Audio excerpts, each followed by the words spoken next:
Now my dear friends, let's discuss the section B, and section B, it is the short answer type question. And short answer type question, my dear friends, in how many words you have to write? So if you will see the short answer type question, you have to write within 60 to 80 words that we have discussed in the introduction, the first session of the topic, So here you have to write the answer. So you have to write the answer within 60 to 80 words. So you have to write the answer within, or simply you have to write the answer within 60 to 80 words. So you have to write the answer within 60 to 80 words. So you have to write the answer within 60 to 80 words. So this you have to follow. So always follow the instruction and the word limit. So you should not evade the word limit and instruction that is given in the question paper. So here we will be discussing all the questions, that is how we have to write the answer. I will just draft the answer for you, how you have to draft the answer. So I will tell you the important pointers that you should write in your answer. Now here you will find 6 questions, and you will find 6 questions and 3 marks of each. Now see the question number 22A. The archaeological record provide no immediate answer to the existence of Harappan center of power. Give suitable examples to prove the statement in the context of Harappa. So what exactly the question is asking, कि there is no center of power in Harappa, and that you have to answer with the suitable example. So in Harappa there was no technically center of power. So how you have to write the answer? So first of all, let's see if you have to write answer of 22A. So how you will write the answer? First of all, my dear friends, as you all know, the archaeological records do not clarify or do not provide single center of power in Harappan civilization, because we have the written evidences also, but the written evidences has not been deciphered. So to understand Harappa, we have to rely on the archaeological evidence, although we have the literary evidence, but literary evidence is not readable. Therefore Harappa, it is a part of proto-historic period. So you will find, my dear friends, that the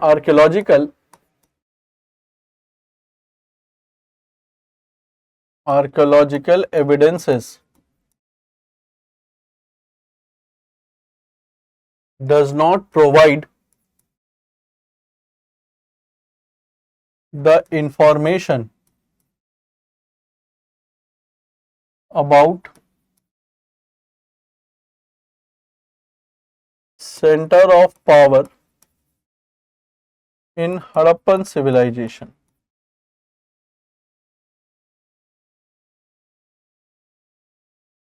So it does not provide the center of power in Harappan civilization.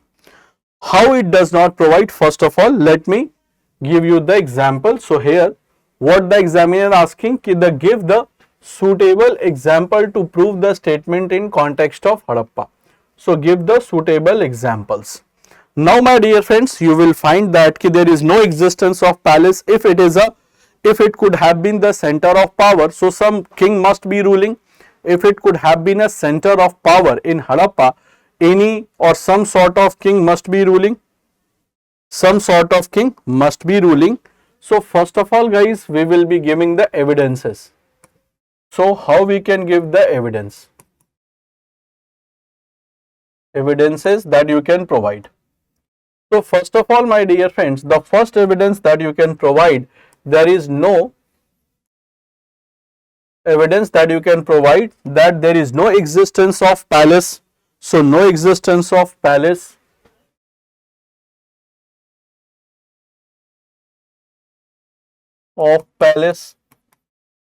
where the ruling community ruling community can live, where the ruling community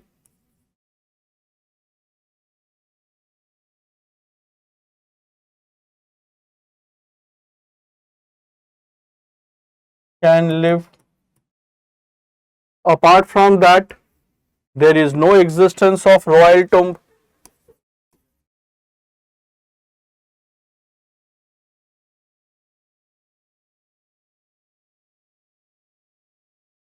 There is no existence of the royal tomb. So you cannot say there may be a king. So if the king could have been there, so there must be existence of royal tomb. Apart from that, there is no grand monument for the king. No grand monument for the king.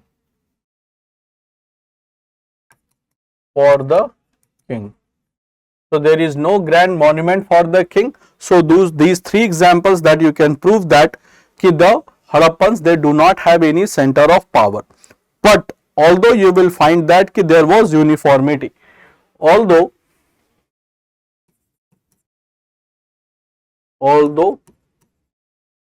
uniformity is found, although you will find uniformity in what?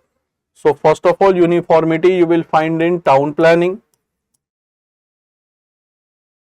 Town planning, that maximum cities, they were divided into two parts. One was citadel and one was lower town. So on citadel, rich people they used to live. On the middle town, the working community used to live. And you will find that from a place that is located in Gujarat, and there you will find that evidence of the three tier system. So there was citadel, middle town and lower town. So that is also being found, but it is only from Gujarat. So that's a unique thing. Other than this, you will find town planning, then standardized bricks,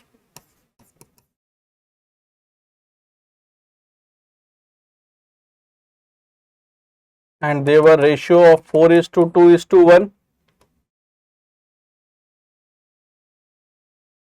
Apart from this, you will also find the similar type of seals across the cities. Similar type of seals across the cities, and worship of the same god, that is Matri Devi, worship of mother goddess. So in these things you will find the uniformity. So in these things you will find the uniformity, and once you will find uniformity, my dear friends, and you will also find that this suggests a shared authority rather than single ruler. So this suggests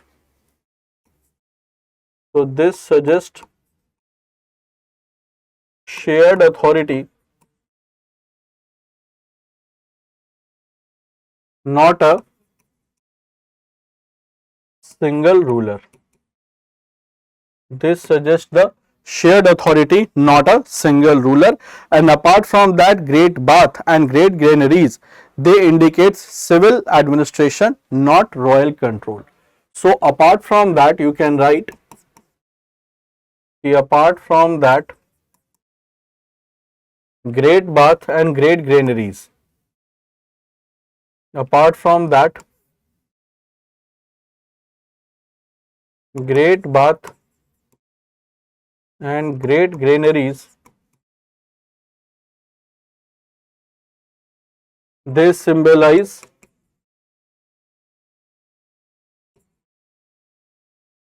the civic administration, not the royal control. They symbolize civic administration,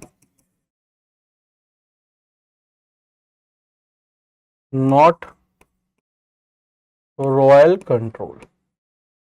So that you can write in the pointers. So just I have given you the pointers how you have to write the answer. So You have to write within 60 to 80 words. So I have given you the pointers ki what you should write in the your answer. So first of all, my dear friends, is that clear to all of you ki what you should write in your answer? What you have to write in your answer, is that clear to all of you, my dear friends?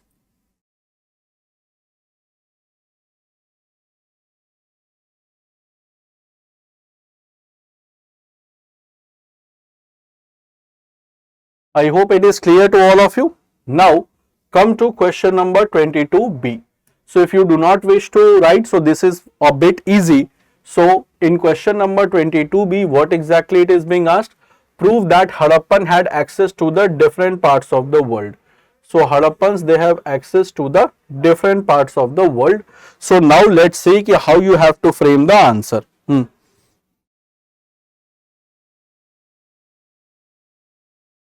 So answer of question number 22b.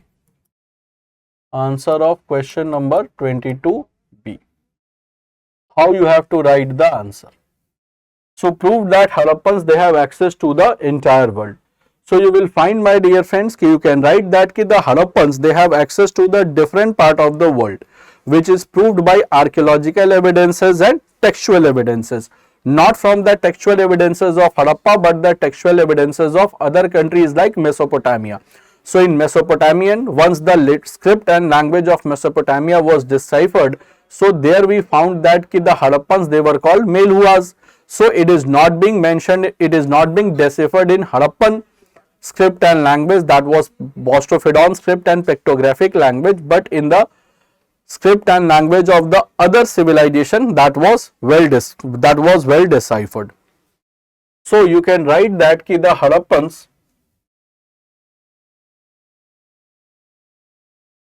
Harappans have access to the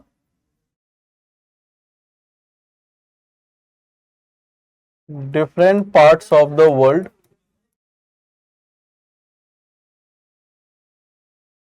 that was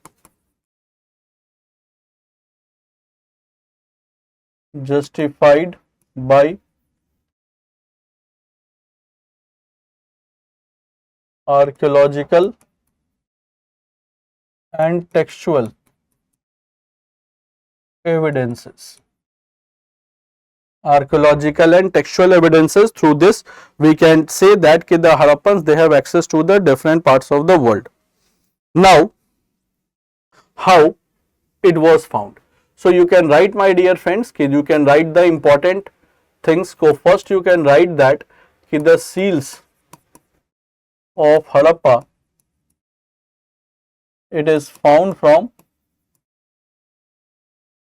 Mesopotamia.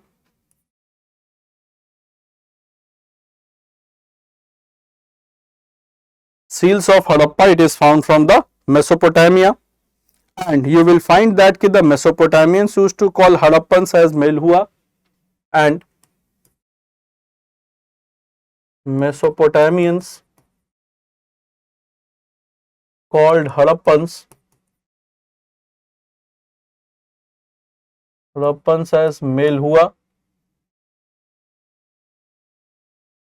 It is also being found in the Mesopotamian literature. Other than this, you will find that beads and pottery found from Oman and Bahrain. So beads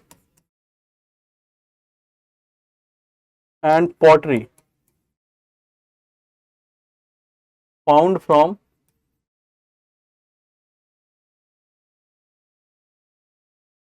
Oman and Bahrain. Beads and factory which is found from Oman and Bahrain. Other than that indicates the overseas trade. That indicating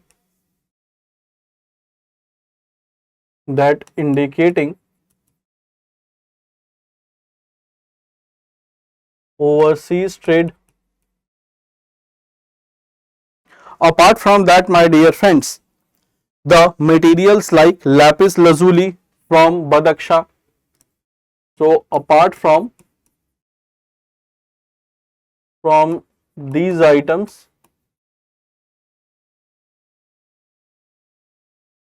lapis lazuli, lapis lazuli that you will find from Badakhshan.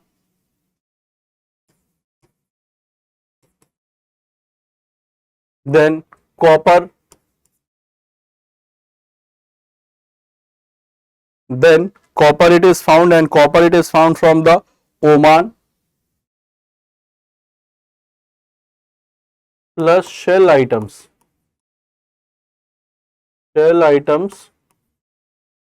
found from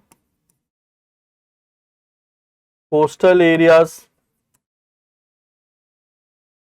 shell items which is found from the coastal areas that provides the trade network, providing the trade network.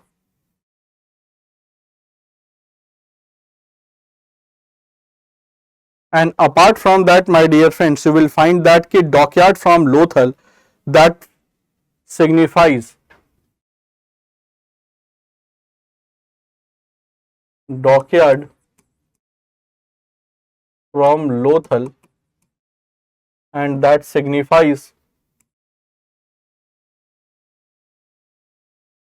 and this signifies, my dear friends, maritime contact with the foreign land. So maritime contact with foreign land. So through this you can prove that ki the Harappans, they have access to the different parts of the world. So what you have to do, just I have given you the important pointers that what you can write, and once the important pointers are with you, just you have to write down in your own words. So what you have to do, just you have to write down in your own words. I have given you all the important pointers between 60 to 80 words. These are almost 6 pointers are there, and these are well enough to be written in 60 to 80 words. And if you are writing the answer point wise, then it gives a positive impression on examiner, and you will be getting the good marks as well. So I hope, my dear friends, is that clear to all of you, my dear? So in this way you can write the answer. Now dear friends, come to the next question, that is the question number 23. Question number 23, what it says, it describe the various stages through which Mahabharata was compiled in 20th century. Discuss any 3 points. So various stages through which Mahabharata was compiled in the 20th century, and discuss any 3 points. So 3 pointers you have to discuss. So always remember कि whatever instruction is given in the question, you have to follow that. Do not try to evade the word limit, because if you will evade the word limit, you may get punished. That means you will be getting the less marks, although you have written the things properly. But if you are trying to escape the word limit, that is not good, and it is not expected from you as well. So the examiner does not expect you to evade the word limit. So always you have to stick to the permissible word limit. Now my dear friends, here we have to discuss any 3 pointers. So let's come to question number 23. So answer number 23. Answer number 23, what you have to write. Now my dear friends, you can write that ki Mahabharata was compiled through the various stages identified by the scholars of 20th century. So you will find that ki Mahabharata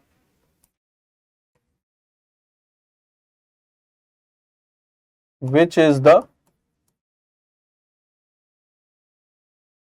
largest epic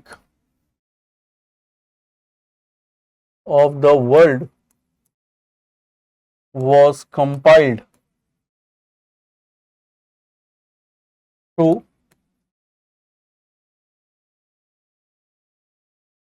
various stages in 20th century. It was compiled through the various stages of 20th century. Now various stages, and what we have to do, we have to write only 3. Now the 3 most important stages.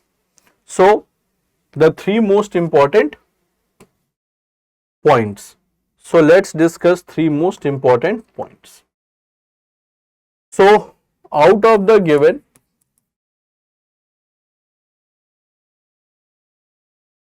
three most important points,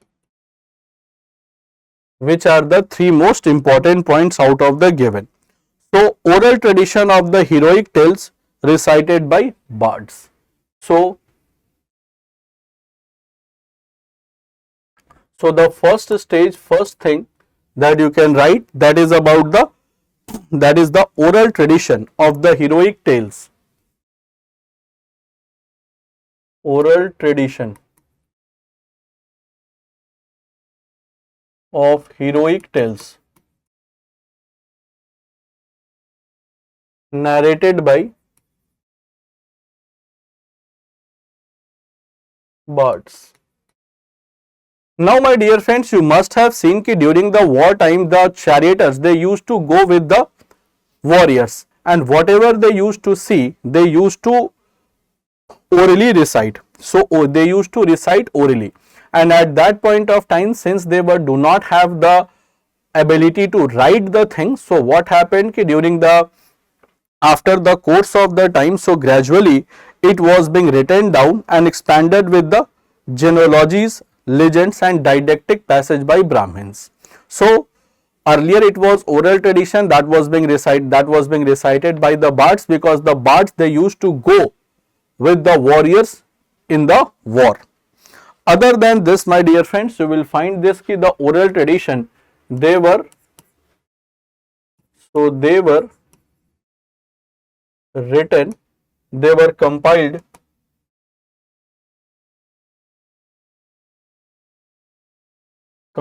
in written form.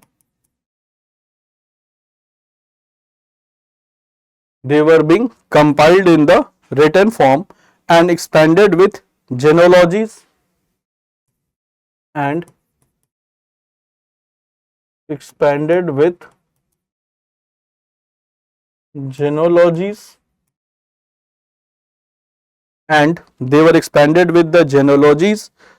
legends and didactic passage. Genealogic, legends and didactic passage. So this you can write. Then other than this, the religious and spiritual,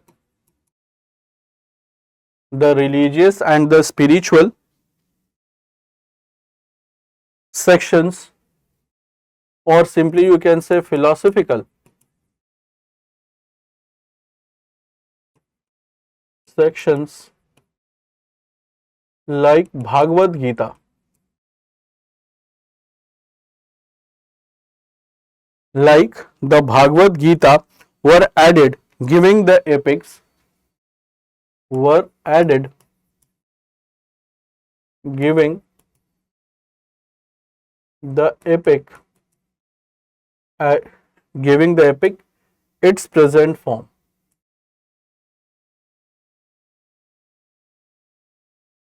Giving the epic the present form, and you will find that, my dear friends, ki Mahabharata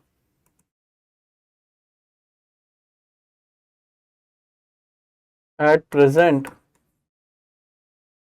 has around 1 lakh shlokas.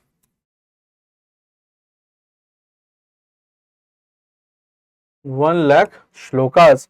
Therefore, one of the names of Mahabharata, it is the Shat Sahasri Samhita.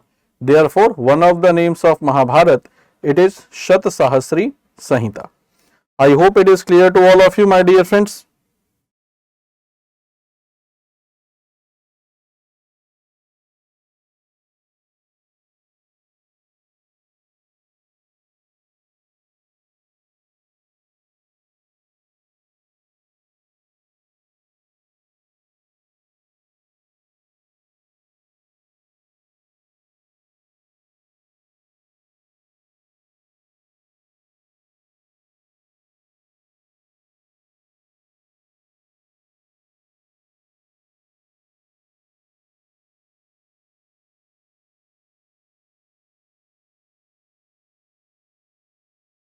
I hope it is clear to all my dear friends. So in this way you have to write the 60 words, 60 to 80 words. It's well easy to write the 60 to 80 words.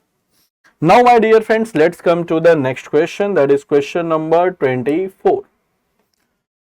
So question number 24 that you have to write, explain the barriers that Al-Biruni felt obstruction in his understanding. So Al-Biruni, he came India with army of Mahmud of Ghazni and he wrote Kitabul Hind. So next question, let's come to question number 24.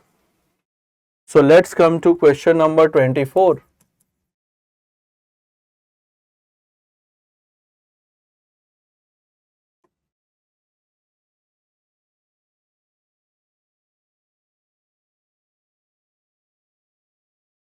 So answer of question number 24. So Al-Biruni, he came to India with army of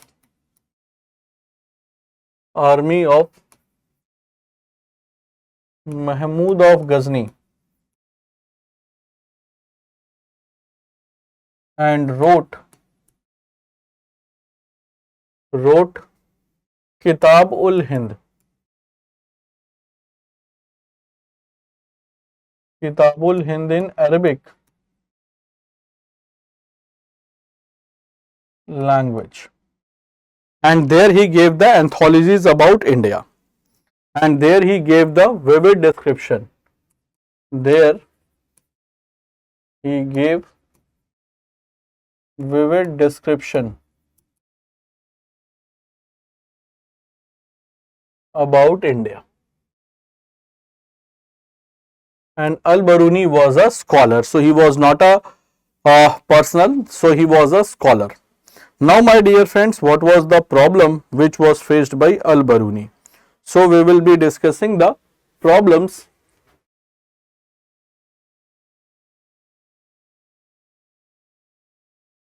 faced by Al-Biruni. And his real name was Abu Rehan Muhammad and Al-Biruni. So first of all, what were the problems which was faced by Al-Biruni? Let's discuss this. First of all, that was the language problem, because they were more intended towards the Arabic, and in India there was no Arabic, it was Persian, it was Sanskrit. So first problem was linguistic problem.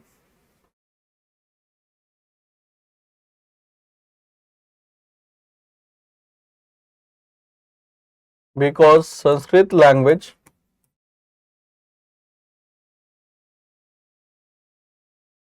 was being used in India and being difficult to learn. Being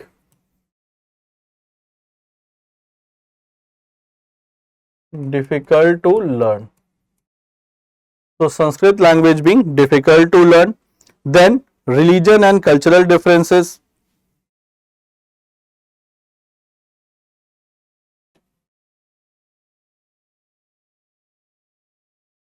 Regional and cultural differences. And what type of problems we will find in regional and cultural differences? That created misunderstanding between the Hindus and Muslims, creating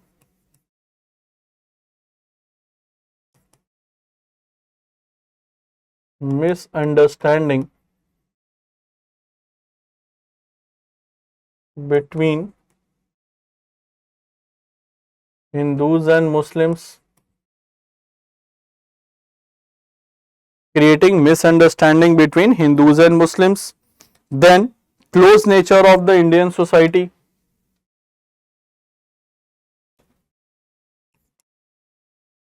Close nature of Indian society. Close nature of Indian society, what does it mean? It means that the scholars, they were reluctant to share the knowledge with the foreigners. So scholars, they were reluctant to share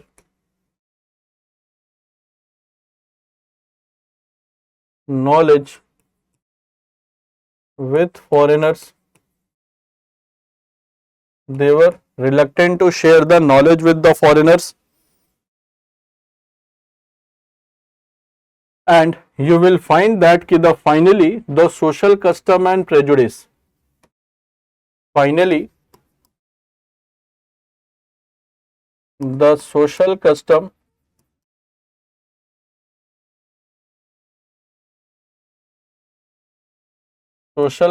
and prejudice that made communication difficult. That made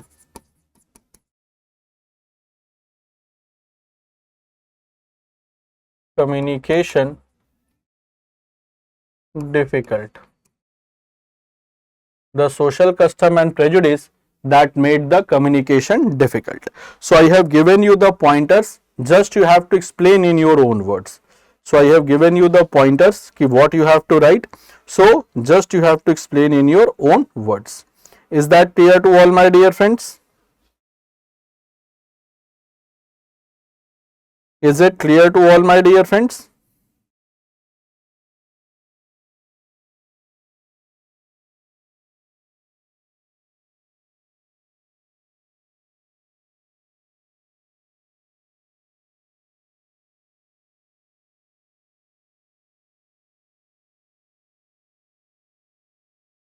Is that clear to all of you? Now let's come to the question number 25. So let's come to the question number 25.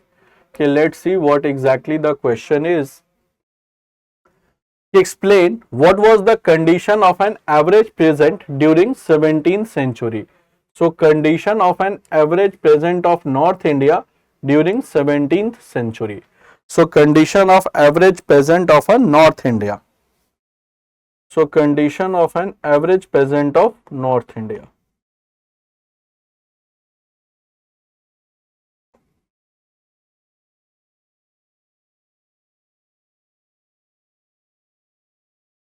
Condition of an average peasant of North India in 17th century. So you will find, my dear friends, the condition of the peasants of North India, common peasant of North India during 17th century was poor and insecure. So during 17th century, how you can write the answer? So you can start by introduction that during 17th century, the condition of peasant of North India was poor and insecure, was poor and insecure. So the condition of peasants was poor and insecure. Now what points you can write? First of all, guys, you can write that the most peasants. So you will find that you can write the most of the peasants were living in village. They were living in the villages and they were dependent on agriculture for their survival and were dependent only on agriculture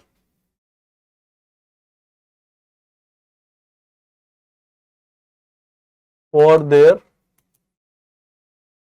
survival. So they were dependent on agriculture for their survival. Now the large share of their produce. The next was the large share of their produce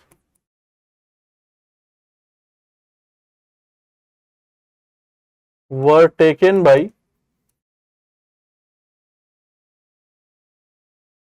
zamindars or the state as the land revenue. So large of the share of their produce, whatever the crops they produce, that was being taken by the zamindars and also by the state as a form of land revenue, and leaving little for their families, and leaving and leaving little for their families, and leaving little for their families to consume. Now, other than this, the farmers, they have to face the conditions of war, and during the wartime period their crops they were destroyed. Other than this, famine, flood like natural calamity. So this type of natural calamity was also there, and they have to face the things also, they have to face these type of natural calamities as well. Apart from that, my dear friends, you will find that the zamindars, they demand high taxes and forced labor that further worsen their living condition. So you will find that zamindars, they used to demand extra taxes and forced labor. They used to demand the extra taxes and forced labor that further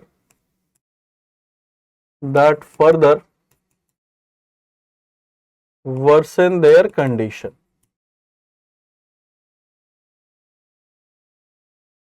That further worsen their condition. So these are the four major pointers, and just you have to elaborate the pointers, and I have given you the important pointers that can be written properly, and once it is being written properly, you will find that it is very easy for you to manage the things.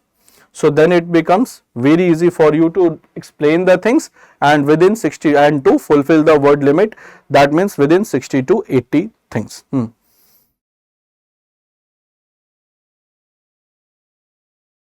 Now come to the next question, that is question number 26.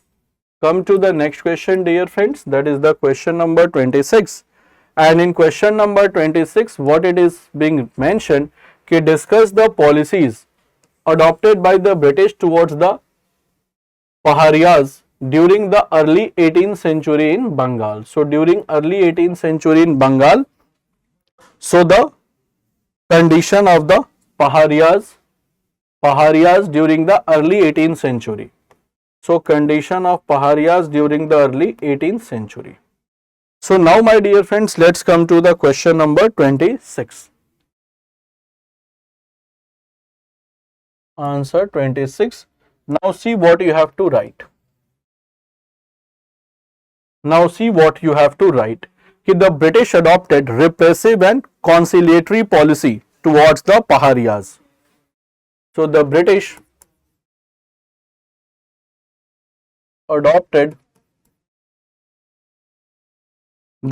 government, they adopted the repressive and conciliatory policies.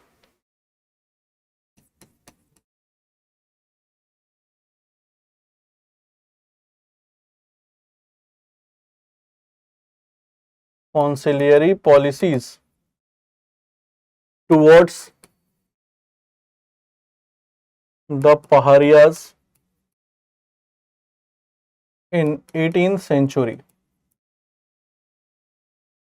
Towards the Pahariyas in 18th century.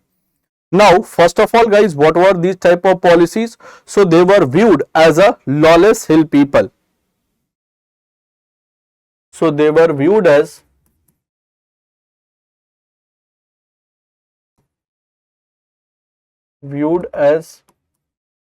lawless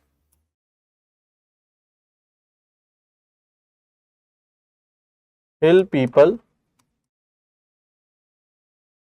and lawless hill people and carried out military expedition and carried out military expedition to suppress their resistance.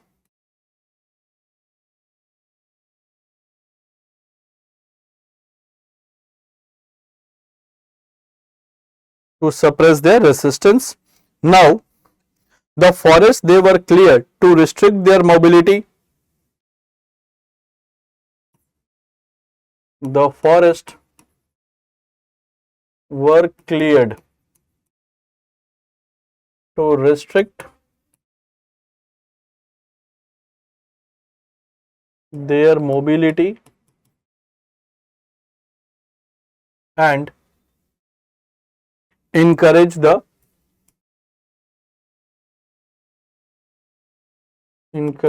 settled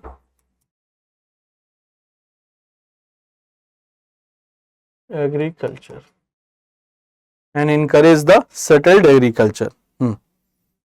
Now, other than this, you can write that the British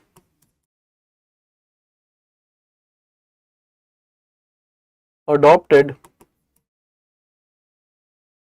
the policy of Damine Ko. The British adopted the policy of Damine Ko, offering the land and allowance to pacify them. Offering land and allowance to pacify them, but disrupted their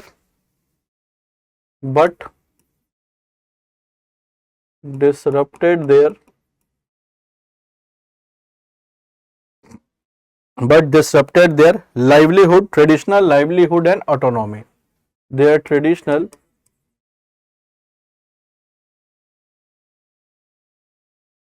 livelihood and autonomy. So, traditional livelihood and autonomy that was being disrupted. So, these are the three major pointers that can be written for the question. So, I hope it is clear to all my dear friends.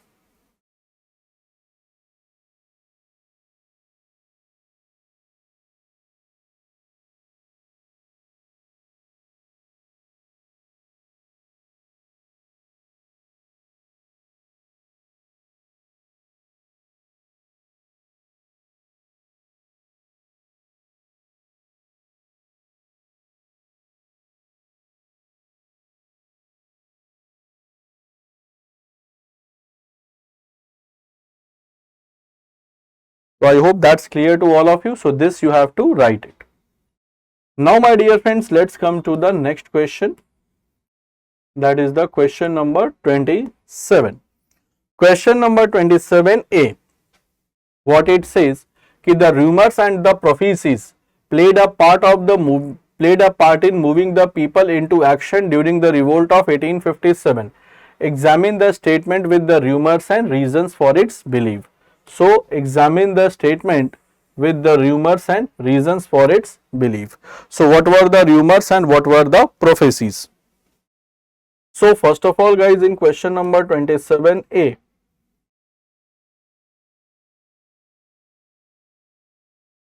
question number 27A, what you have to write? So, question number 27A.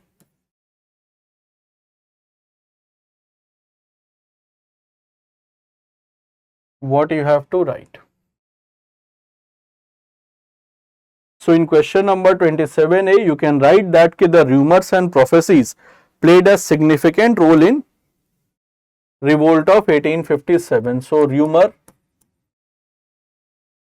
and prophecies played a significant role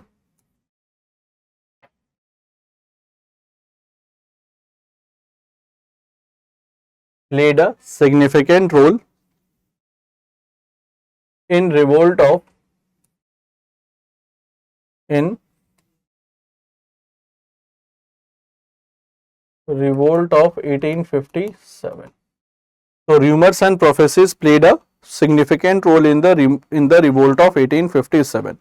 So first of all, guys, what was the rumor?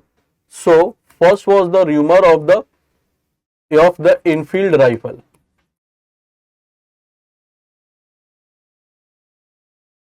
So when Enfield rifle was introduced, the rumor spread that the cap of bullet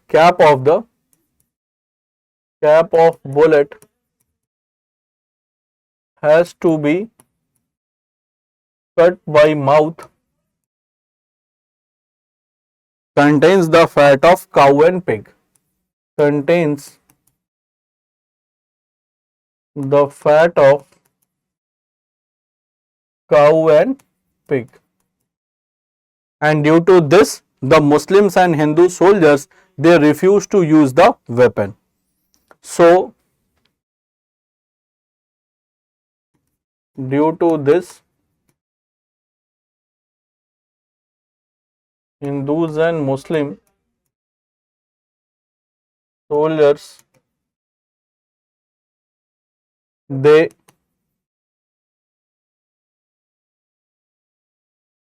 refused to use the weapon. The next thing was that, so the next rumor was that the British have mixed the dust of bones of cow and pig in wheat flour.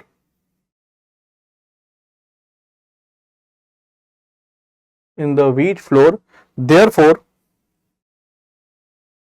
to destroy their religion,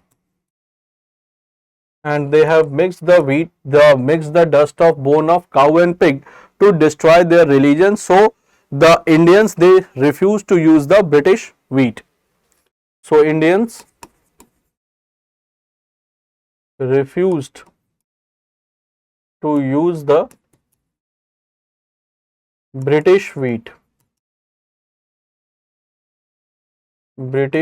flour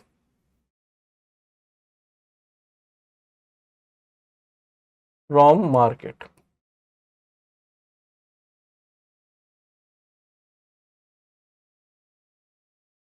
Now the third was that there was a prophecy. There was a prophecy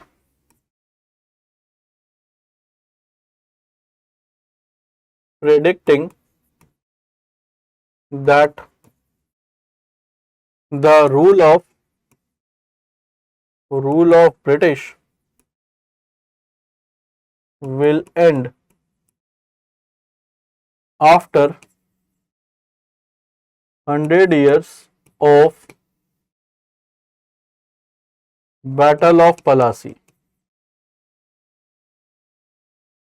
And Battle of Plassey, that was fought between Sirajud-Dowlah, who was the Nawab of Bengal, and the British East India Company commanded by Robert Clive, and it was fought on 23rd June 1757.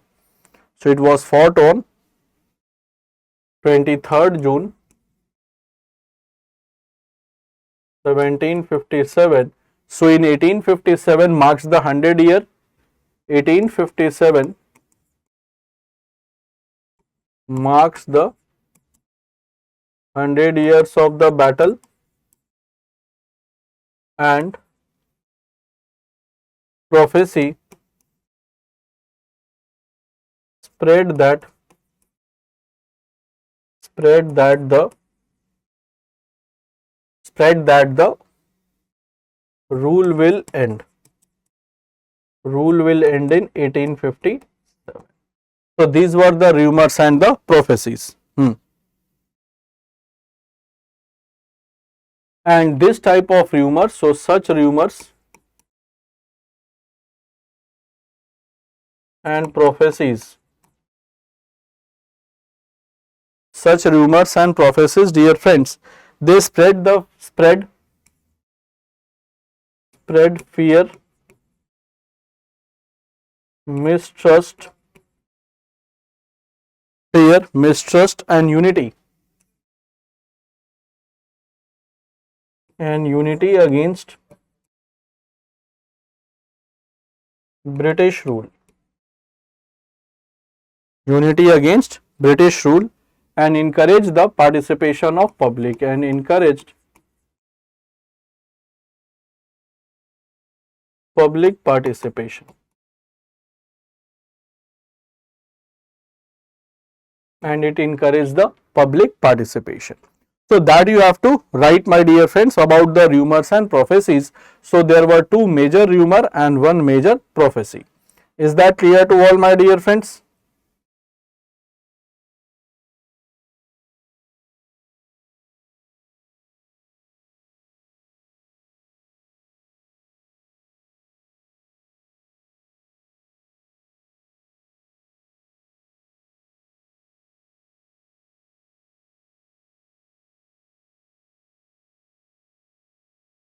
Is it clear to all of you?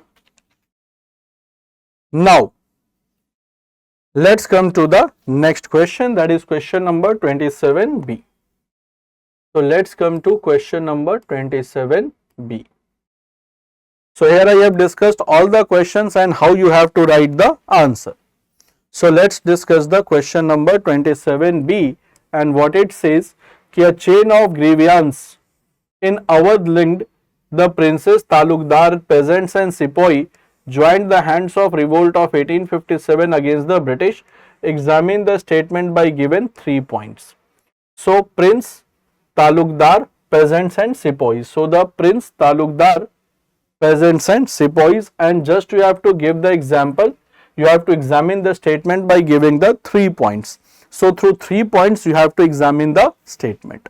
So do not go more than 3. So always restrict your answer according to the instruction given in the question. Now let's come to the question number 27B, how you have to write your answer. So question number 27B.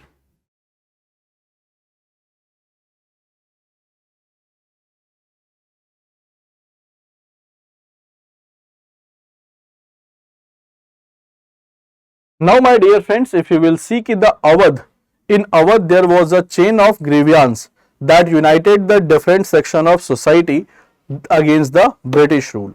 So in Awadh, guys, there was a chain of grievance. So in Awadh there was a chain of grievance that united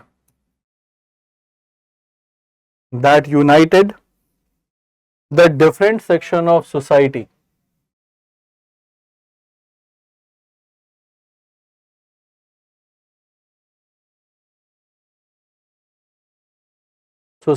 under British rule.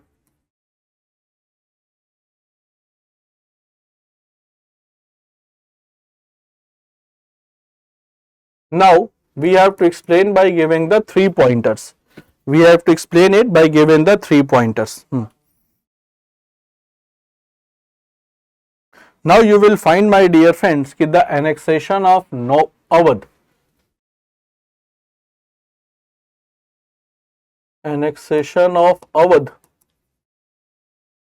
in 1856 due to false reason of maladministration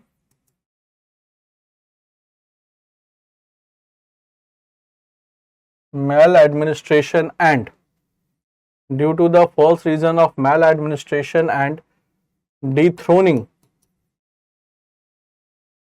of Nawab Wajid Ali Shah, of Nawab Wajid Ali Shah, that angered royal family, that angered the royal families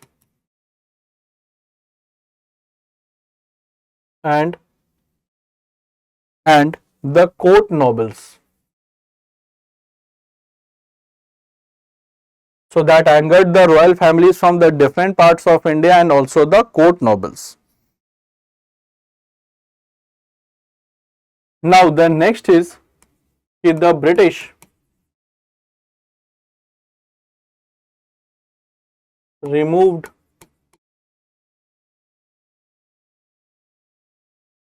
the talukdars.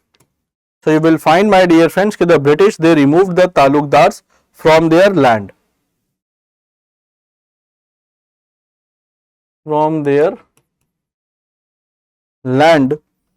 Upsetting the local aristocracy, upsetting the local aristocracy and peasant,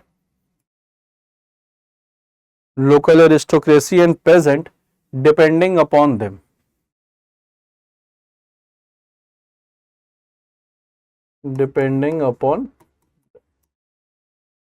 And the peasant depending upon them.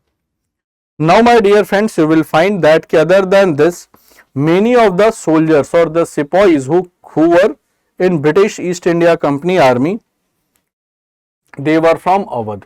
So many sepoys in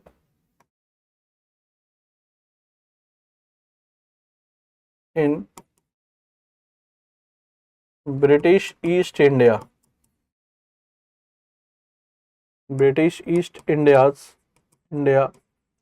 Company's army, they were from Awadh,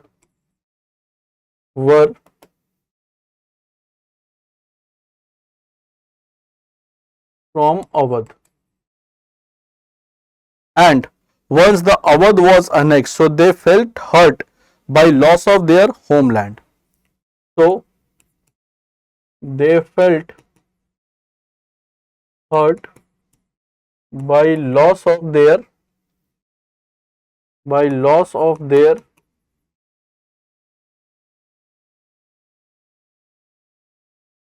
homeland,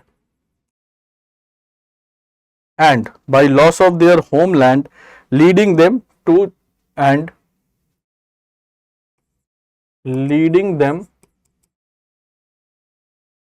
join the revolt collectively.